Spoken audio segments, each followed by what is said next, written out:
gloria y la honra porque es el que tiene todo el poder.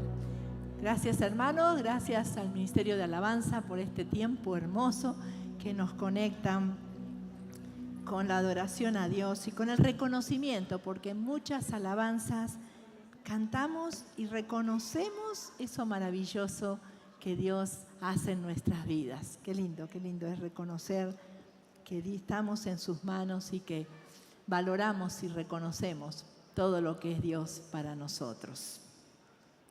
Muy bien, estamos en un nuevo mes y estamos comenzando una nueva serie de predicaciones y todos quieren saber de qué se trata, ¿verdad? Ya algunos me han preguntado. Está la curiosidad, ¿verdad?, de qué se trata. Es una nueva serie que está basado en un libro pequeño, pero con un mensaje inmenso y con un mensaje urgente para nosotros hoy. Esta serie estará basada en el libro de Malaquías y se titula Grandes Interrogantes. Grandes interrogantes que encontramos en este maravilloso libro de Malaquías. Esta serie de predicaciones nos darán mensajes impactantes y polémicos a la vez, pero que nos harán reflexionar y volver a repensar cosas en nuestras vidas. Malaquías es ese pequeño libro y último libro del Antiguo Testamento, el último de los profetas menores, así se conocen los profetas que vienen antes de Mateo, porque son todos pequeños, son profecías pequeñas, a diferencia de los grandes profetas como Isaías, Daniel, Jeremías, que son grandes porque su mensaje, son libros grandes y estuvieron mucho tiempo, ¿verdad? Pero hoy estamos viendo uno de los profetas menores. Y justamente él, Malaquías, pone el punto final al Antiguo Testamento. Con él culmina lo que es el Antiguo Testamento.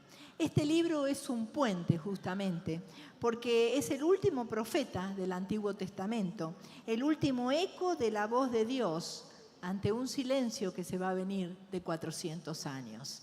Es el último profeta que se levanta de parte de Dios y luego vamos a tener 400 años de silencio en la Biblia, hasta que llegue Juan el Bautista, quien va a venir justamente a traer nuevamente palabra de Dios fresca, un profeta. Nuevamente vemos a Juan, pero después de 400 años que pasaron entre este profeta que vamos a ver, Malaquías, y él. En el Antiguo Testamento leemos que en tiempos antiguos el pueblo varias veces se apartó de Dios. Tuvo tiempos en que renovaba su fe y después pasaba el tiempo y las nuevas generaciones iban alejándose de Dios y se apartaban de Él y Dios tenía que intervenir vez tras vez. Pero el pueblo de Israel en esta ocasión se apartó y a tal punto que Dios hizo un exilio con el pueblo, los exilió. Este pueblo que entre tantas cosas que no habían cumplido, Dios les había pedido que guarden la tierra una vez cada 7 años y no cultiven para que la tierra se renueve. Sin embargo, el pueblo nunca lo cumplió y Dios se cumplió en el cautiverio todos esos años y dejó descansar a la tierra todos los años juntos y los llevó a un cautiverio. El cautiverio fue en el pueblo de Babilonia y allí estuvieron casi 70 años estando cautivos bajo el gobierno de Persia. Este periodo se cuenta desde la deportación, que fue más o menos en el 605 a.C., hasta el decreto de Ciro, el rey de Persia, que mandó a que vuelvan, y fue en el 538 a.C. Entonces, la gente regresó de ese exilio, regresó de ese tiempo de vivir fuera de su tierra, de estar en tierras extrañas, en tierra extranjera, y vuelve a la tierra que Dios le había dado.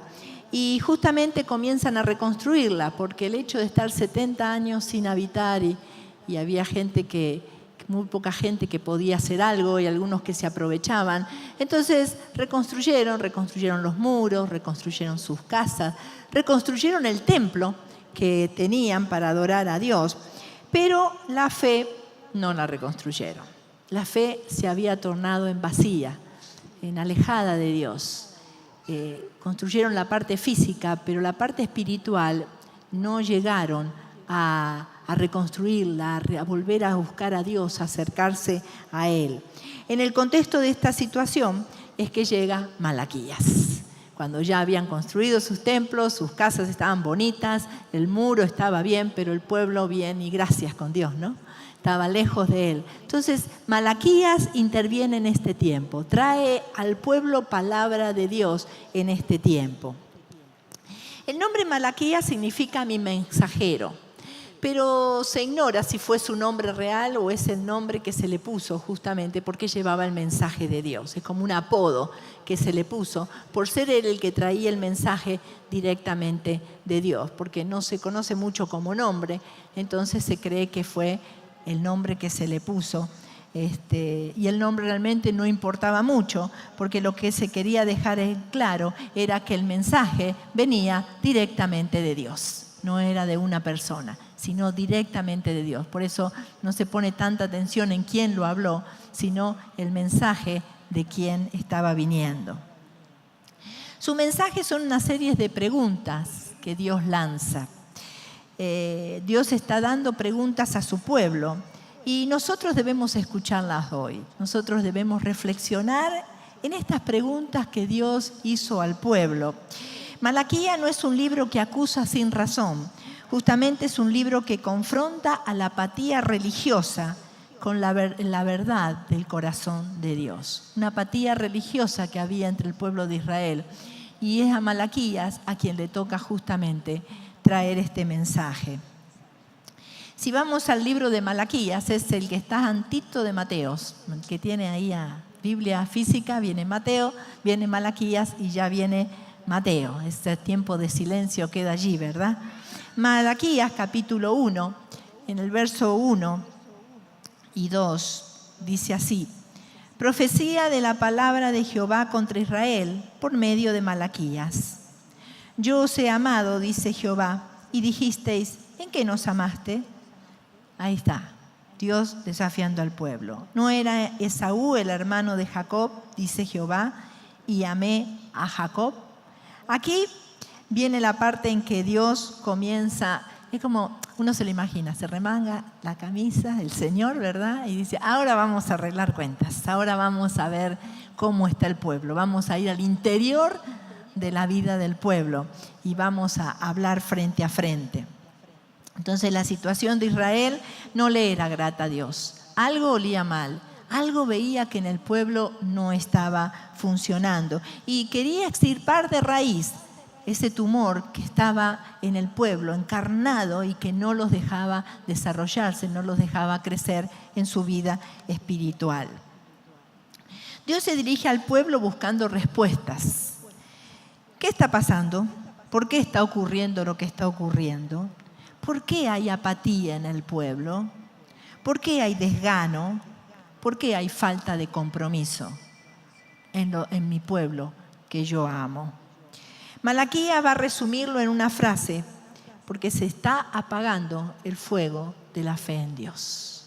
Se está apagando el fuego de la fe en Dios. ¿Por qué está sucediendo esto en medio de mi pueblo? Entonces, al mensaje de hoy le puse, atienda el teléfono. No, el mensaje de hoy le puse el nombre, avivemos nuestra fe. Avivemos nuestra fe. Qué importante que en medio de esta serie, de estas preguntas que vamos a estar viendo y escudriñando y tratando de interpretar qué dicen a mi vida personal, vamos a dar las generalidades hoy de este libro y realmente el desafío para este mes es que avivemos nuestra fe, que pongamos en práctica, en marcha esa fe que Dios ha puesto en nosotros o que nos falta, ¿verdad? Muchas veces hablamos de avivamiento y decimos, queremos un avivamiento, necesitamos un avivamiento, falta un avivamiento, oramos por un avivamiento. ¿Pero qué es el avivamiento? Bueno, Malaquías nos lo va a enseñar. No se pierda ninguna predicación en la mañana, en la noche, y estaremos viendo cómo Malaquías nos desafía y nos lleva justamente a tener ese avivamiento con Dios en nuestra vida espiritual.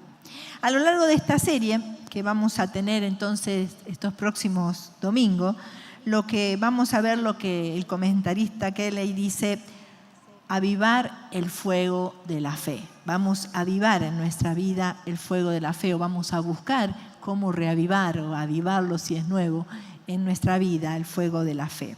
La conversación que se da aquí es un diálogo que Dios habla con el pueblo. Por eso leíamos recién que decía justamente Dios le dice, Jehová dice, dijisteis, ¿en qué nos amaste? Diciendo al pueblo, ¿verdad?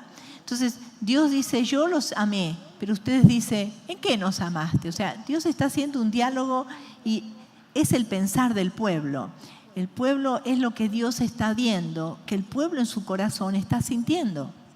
Por eso los desafía de esta manera, porque recuerden que Dios ve nuestro interior, nuestro corazón, y Él veía todo ese reaccionar del pueblo, y entonces por eso Él se pone a dialogar, porque sabía lo que había en sus corazones. La estructura básicamente de estas predicaciones va a ir todo en la misma línea, justamente cuál es el diagnóstico que Dios le da al pueblo, cuál es la respuesta del pueblo ante este diagnóstico y cuál es el argumento de Dios, por qué dio su diagnóstico. Entonces, cuando dice aquí, yo os he amado, en el primero que lo estaremos viendo en el culto de la noche, yo os he amado, ese es el diagnóstico que da Dios, yo los amo, pero dice, ustedes dicen, ¿en qué nos amaste? Qué prepotencia, ¿verdad? Del pueblo, dice que el pueblo dice, ¿en qué nos amaste? Eso es lo que había en el sentir, quizás no lo decían con la boca, pero es lo que había en sus corazones. ¿En qué nos amaste? Y entonces viene el argumento de Dios, en qué los amó. Y así esto se va a repetir en de diferentes formas y con diferentes temas. Por eso decía que es muy desafiante, muy grande y muy polémico estos mensajes justamente de Malaquías. Entonces vemos a través de esta profecía que Dios rompe el silencio. Dios irrumpe en el pueblo. El libro de Malaquías no es una conversación casual. Justamente dice el versículo 1, profecía de la palabra de Jehová contra Israel por medio de Malaquías. Entonces, esto significa que es una revelación divina, una advertencia, un reclamo que Dios da a su pueblo por medio justamente del profeta. En un tiempo donde la gente dudaba de si Dios aún se interesaba por ellos, el mensaje de Malaquías es justamente la respuesta de Dios de que Dios sí estaba interesado en ellos, que la apatía que había era de parte de ellos, pero nunca de parte de Dios. Como mencionamos, el profeta es anónimo, lo cual no es importante, pero el protagonista del libro es Jehová, el Dios de Israel, el que realmente se revela a su pueblo. Es el que habla, el que pregunta, el que acusa y el que promete. La fuente del mensaje es divina, lo cual le da total autoridad al mensaje. Entonces imaginemos por un momento, estamos en el año 430 y nos encontramos con que regresamos del exilio, como decíamos antes, el pueblo ya se acomodó, ya está cómodo, porque vino y estaba todo en ruinas, todo desarreglado, pero ya se acomodó, están cómodos en sus casas y tienen ese muro que los protege y está el templo donde los sacerdotes pueden hacer los sacrificios. Pero ¿qué pasa? La fe, la vida de fe quedó en la superficie. Parece haber vuelto a la normalidad todo, pero no es así. En el fondo no había vuelto todo a la normalidad. La fachada era una cosa, pero el interior algo había cambiado. En estos años de exilio, que había incluso una generación nueva, algo había cambiado en el pueblo. El fervor se había enfriado, el corazón estaba endurecido y la fe se volvió rutinaria. La gente se ha vuelto cínica, preguntando si realmente sirve servir a Dios, si realmente vale la pena seguir a Dios. Los sacerdotes, que debían ser guías espirituales, se volvieron negligentes e hipócritas. Fíjese que en el capítulo 2, verso 8 dice, hablando a los sacerdotes, mas vosotros os habéis apartado del camino, habéis hecho tropezar a muchos en la ley y habéis corrompido el pacto de Leví, dice Jehová de los ejércitos. O sea, los sacerdotes estaban en otra, no hicieron lo que tenían que hacer, que su misión, y hoy nosotros somos un pueblo de sacerdotes, ¿verdad? Guiar al pueblo, acompañar al pueblo, renovar su fe, animarlos, alentarlos, mostrarle a ese Dios vivo que los había llevado como había prometido, pero también como había prometido los volvió a traer y cumplió su promesa. Pero los sacerdotes estaban en otra cosa. La justicia y la fidelidad, junto con la integridad, habían sido reemplazadas. Esto había sido reemplazado por la conveniencia, el egoísmo de parte de los religiosos. En el capítulo 2, verso 11, dice: Judá ha sido infiel y se ha hecho una cosa detestable en Israel y en Jerusalén. Los hombres de Judá han contaminado el amado santuario del Señor al casarse con mujeres que rinden cultos a ídolos. O sea, no solo se habían apartado y enfriado su fe, sino que al casarse con mujeres de los pueblos cercanos que tenían otros ídolos, otros dioses, su fe se había contaminado. Entonces sí tenían una fe, pero en dioses que nada que ver. ¿Por qué? Porque habían desobedecido, no se habían guardado dentro del pueblo y su fe había sido contaminada por otras religiones. Entonces Dios rompe el silencio hablando a este pueblo. Y encontramos en el libro de Malaquías que hay un diálogo de descontento justamente que se da entre Dios y el pueblo. Es en este contexto de profunda apatía que Dios rompe el silencio a través de Malaquías. Sus palabras, las palabras que Dios da, que son fuertes y relevantes, son un eco resonante de hace casi 2500 años, pero que van a ver que hoy son muy acertados para nuestra vida y nuestro contexto.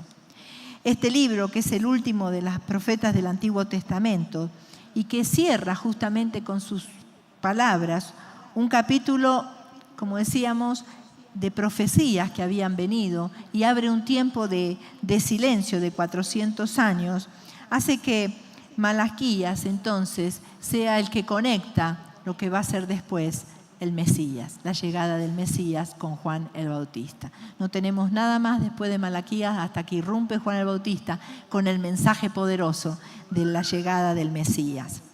El contexto del libro es un diálogo entre Dios y el pueblo, pero como decíamos, es un diálogo de descontento, no es un diálogo de amigos, sino justamente de descontento, de desconformidad de parte de Dios.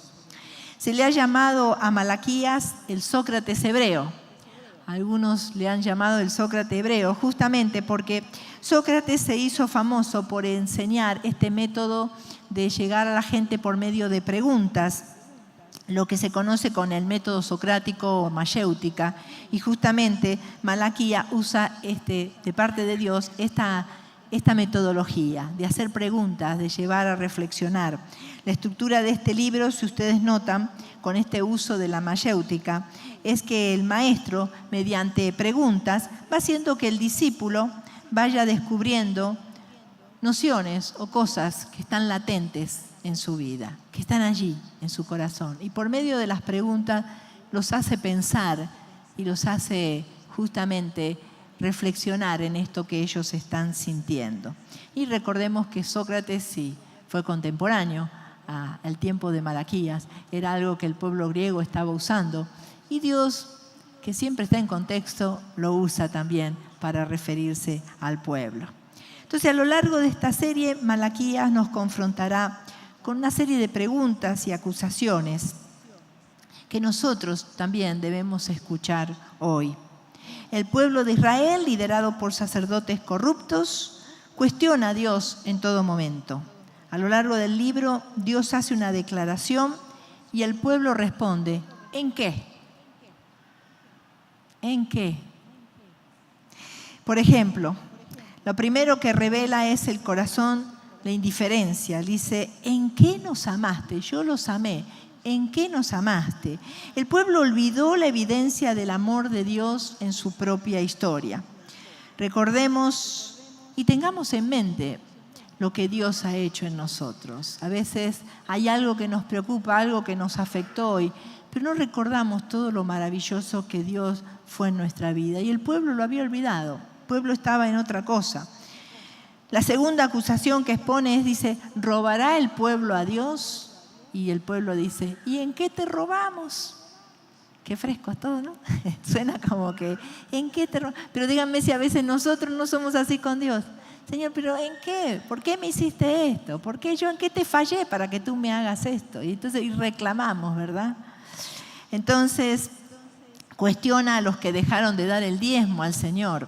Los que dejaron de dar el diezmo, no solo en lo económico, sino el diezmo demuestra que Dios es primero en nuestra vida. Señor, y por ser primero, una de las cosas que debo darte es esto, es lo que tú me das, de lo que tú recibes de ti. Entonces, esta pregunta no es solo sobre el dinero, sino darle lo que le pertenece a Dios, porque Él es fiel y porque realmente Él es el dueño de nuestras finanzas también y de toda nuestra vida. Tercero, la duda que cuestiona es el carácter de Dios. Le dice, yo he sido justo, y el pueblo dice, ¿dónde está el Dios de justicia? Fíjense lo que le pregunta. El pueblo ha caído en el cinismo. Justamente duda de la justicia de Dios cuando ven que el mal prospera o que las cosas no salen como a ellos les gusta. Condenan a los injustos, malvados e impíos y reclaman a Dios esto. Pero Dios reclama. Dice, ¿por qué son así? ¿Por qué son injustos? ¿Por qué no hacen lo que tienen que hacer? ¿Por qué son injustos en sus finanzas? ¿Por qué son injustos en sus relaciones? ¿Por qué abandonan a la mujer de su juventud? ¿Por qué? Si no es lo que yo planeé, no es lo que yo diseñé para ustedes. Quien vive en pecado no espere agradar a Dios ni siquiera con costosos sacrificios. El volvernos a Dios es dejar el pecado. Este diálogo refleja una profunda apatía y un cinismo. La gente está haciendo las cosas por inercia, por costumbre. Han perdido la fe en el amor a Dios, en su justicia y en el valor que tiene el servirle.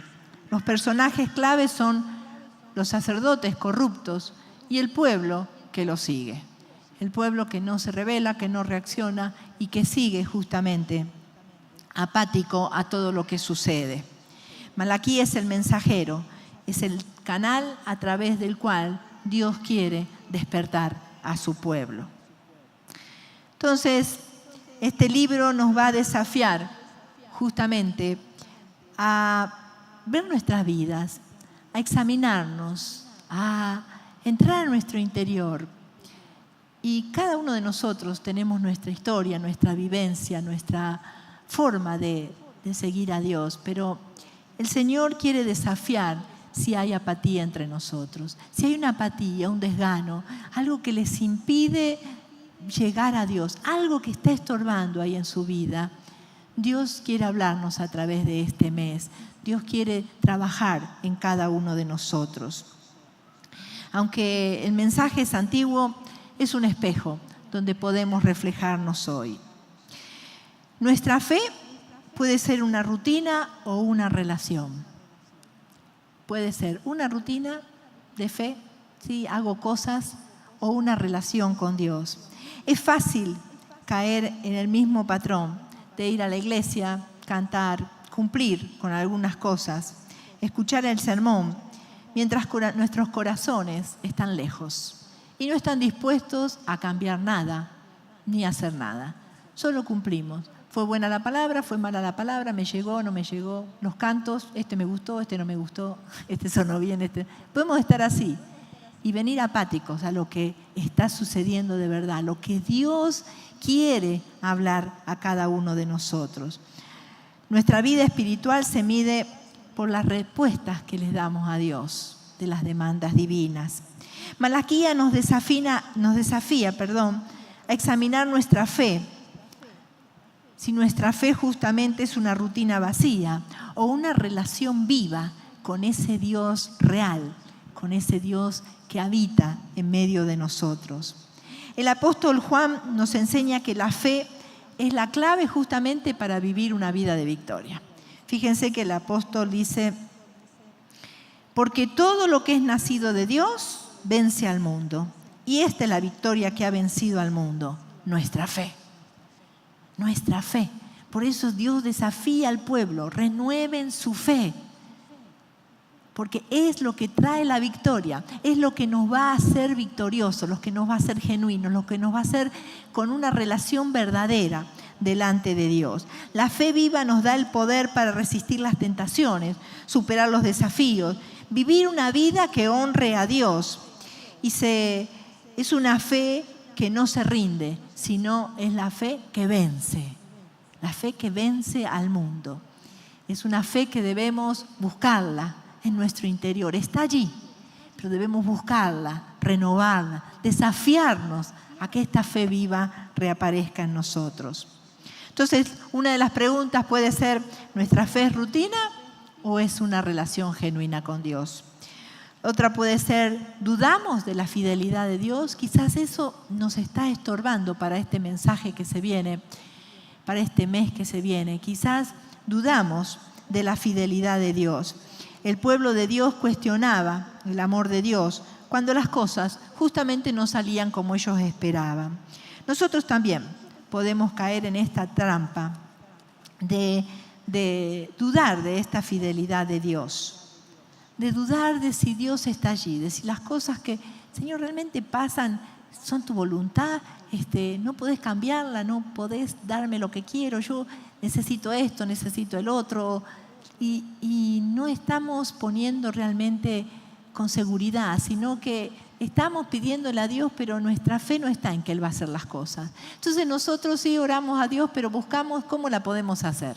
Es como cuando tenemos un problema, ay, ¿qué hago? Bueno, lo llamo a fulano, lo llamo a mengano, lo llamo para ver quién me ayuda, ¿verdad? ¿Quién tiene la respuesta? ¿Quién puede solucionarme? Se me rompió el auto, el mecánico, el amigo del mecánico, ¿quién me ayuda? Porque algo necesito. Bueno, buscamos.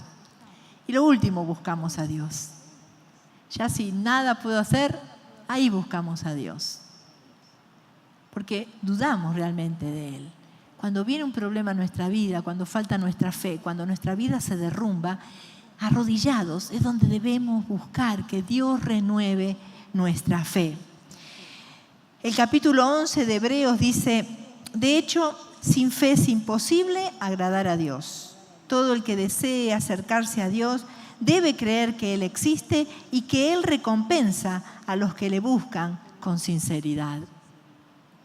La fe no es solo creer en la existencia de Dios, sino creer en su carácter, creer en las promesas que Él tiene, que van a llegar a nuestra vida, que tendrán su tiempo, que tendrán las formas que Él quiere que tengan, no las nuestras, porque es en Él en quien estamos poniendo nuestra vida.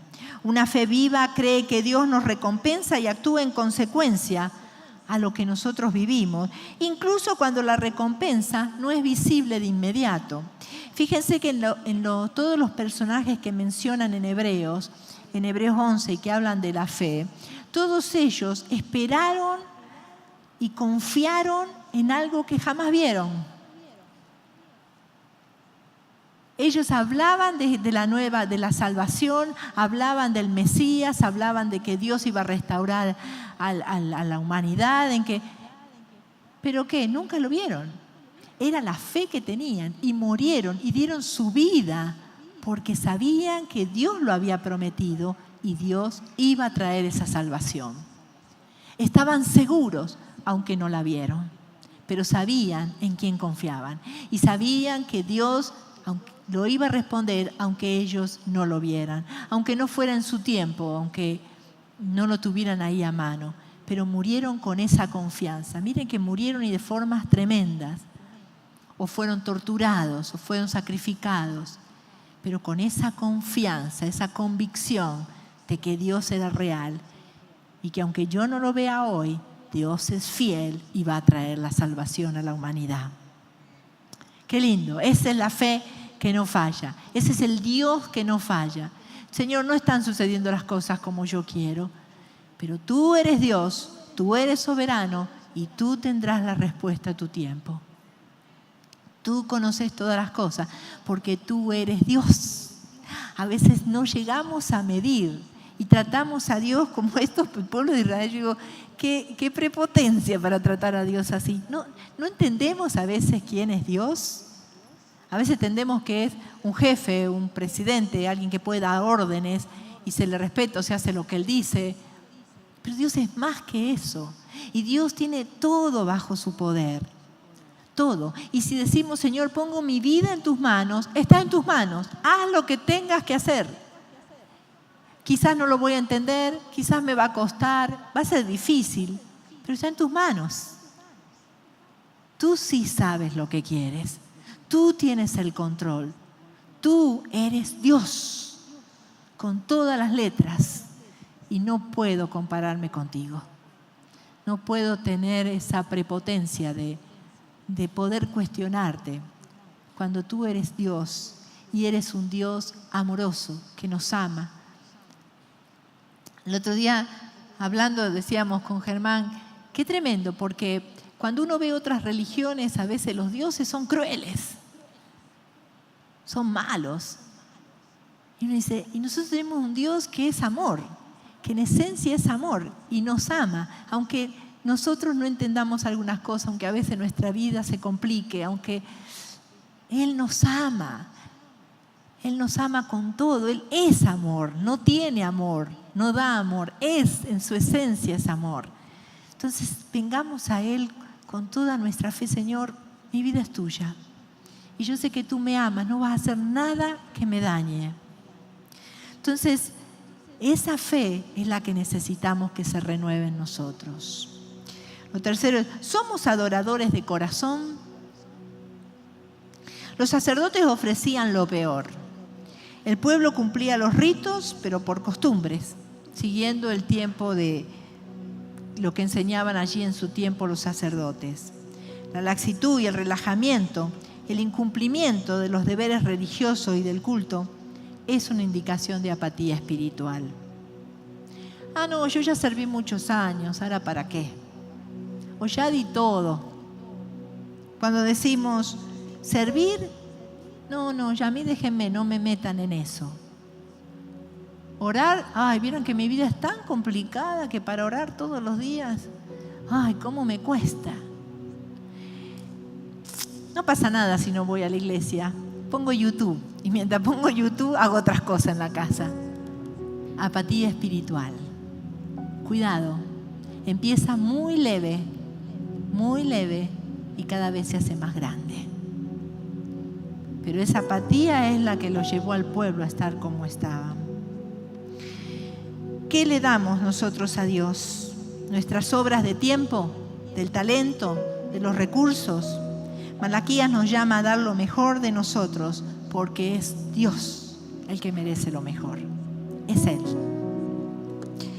Santiago nos confronta a tener justamente una fe viva, una adoración que se vea en nuestra forma de actuar, en nuestra forma de vivir, en donde nos relacionemos. Dice Santiago, ¿de qué sirve, hermanos míos, si alguno dice que tiene fe pero no tiene obras? ¿Acaso puede esa fe salvarle? Así también la fe, si no tiene obras, es muerta en sí misma. Pero alguno dirá, tú tienes fe y yo tengo obras. Muéstrame tu fe sin tus obras y yo te mostraré mi fe por mis obras. Si yo digo que soy una persona de fe, si yo estoy viviendo, yo tengo que demostrarlo. Mi vida tiene que sudar a Cristo. No importa lo que hagamos, en donde estemos, trabajo, solo, en la intimidad, cuando nadie me ve, en mi matrimonio, con mis hijos. Cristo tiene que salir por nuestros poros y verse en cada actitud, verse en ese perdón, en ese no contestar al otro, en ese buscar la paz, la armonía, en ese reencontrarnos con la otra persona. Santiago nos enseña que las obras no nos salvan, pero la evidencia son la evidencia de una fe genuina. La fe es el corazón, justamente, y las obras son el pulso. Tomamos el pulso y sabemos que está funcionando, ¿no? Todo va bien, está vivo, está andando.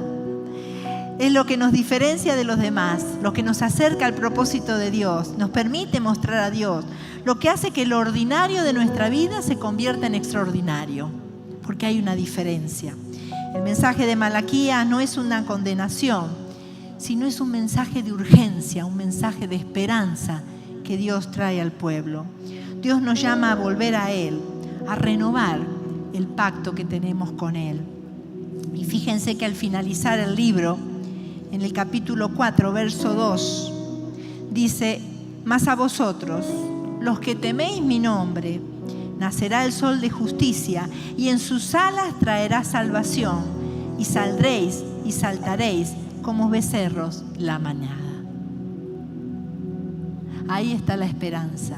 O sea, el pueblo no está diciendo, bueno, tendría que haber puesto una dinamita y que terminen todo como estaba, ¿verdad? Pero no. Vuélvanse a mí, dice, siempre hay oportunidad.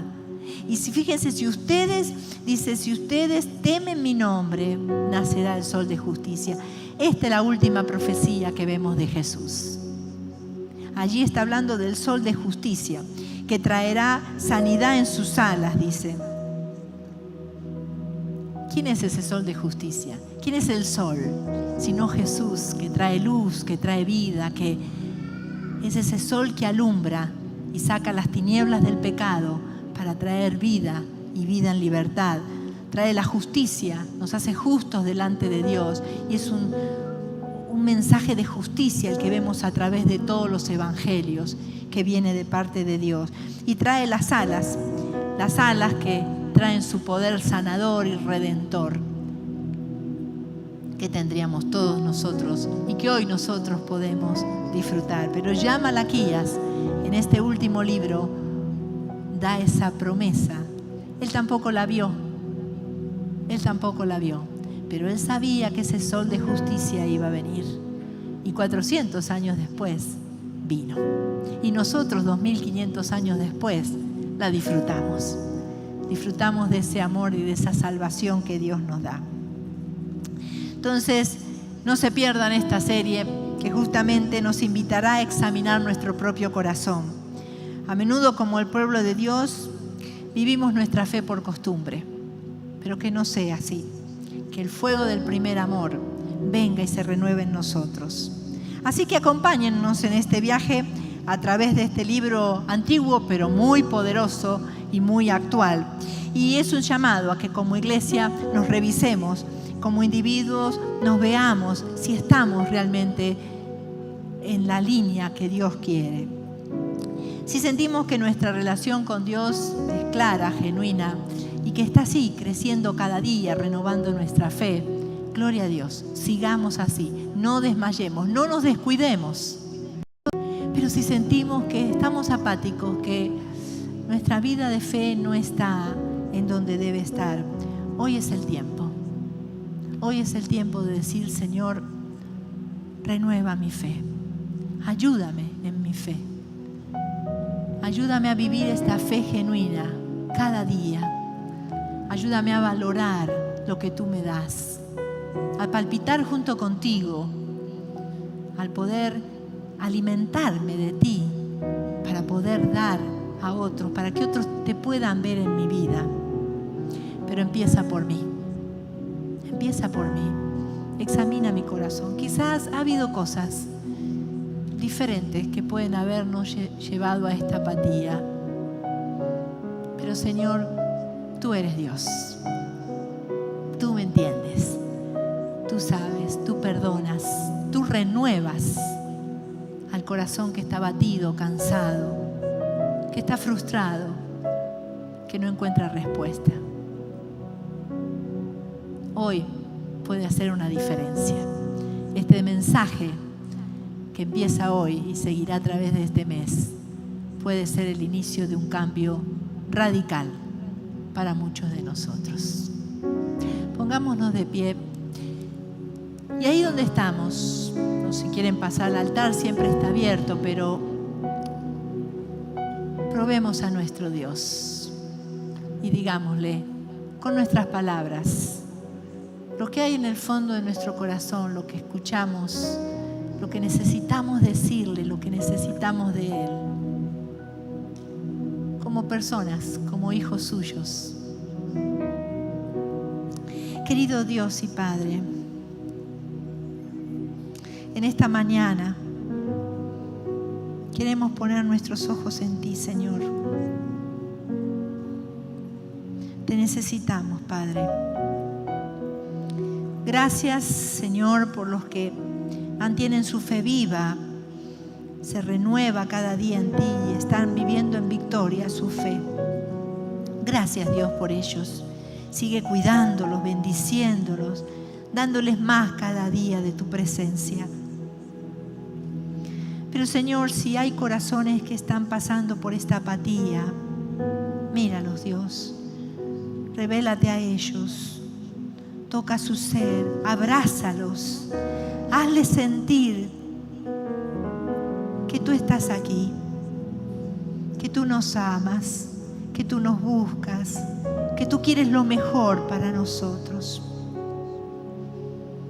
Y si está con esa sensación, con ese sentir, le invito a decirle: Señor, quebranta mi corazón, quebranta mi vida, perdóname. Perdóname, Señor, porque quizás he puesto mis ojos más en mí que en ti. Perdóname si he descuidado mi vida espiritual. Perdóname si me he alejado de ti, si he tomado mi fe como algo superficial, algo relativo, algo que puede estar o no estar. Renueva mi fe. Renuévala, Señor. Trae perdón a mi vida. Trae paz, trae descanso. Aviva tu fe en mi corazón. Ayúdame a verte, a palpitar contigo, Señor. Si me cuesta, ayúdame, Señor. Quiero tomarme de tu mano y sentirte. Tú conoces mi corazón, conoces por lo que sufro, conoces por lo que paso, por lo que he pasado, por lo que vivo, por mi necesidad, por mi vacío. Ayúdame, Dios. Ayúdame, Señor. Solo tú eres Dios y en ti confiamos. Que tu presencia, tu espíritu hable a mi vida. Gracias, Señor. Gracias porque tú eres un Dios real y un Dios que está aquí para hablarnos, para corregirnos, para sanarnos. Gracias, Dios. Gracias por este tiempo. Gracias por este mensaje. Sigue hablando a nuestros corazones. Sigue hablando a través de esta semana a nuestras vidas. Muéstrate a nuestra vida. Te necesitamos, Señor. Glorificamos tu nombre y agradecemos esa fidelidad, esa constancia, esa búsqueda, ese perdón. En tu nombre, Jesús, nombre que es sobre todo nombre, oramos, agradecemos y pedimos todo. Amén. Dios les bendiga.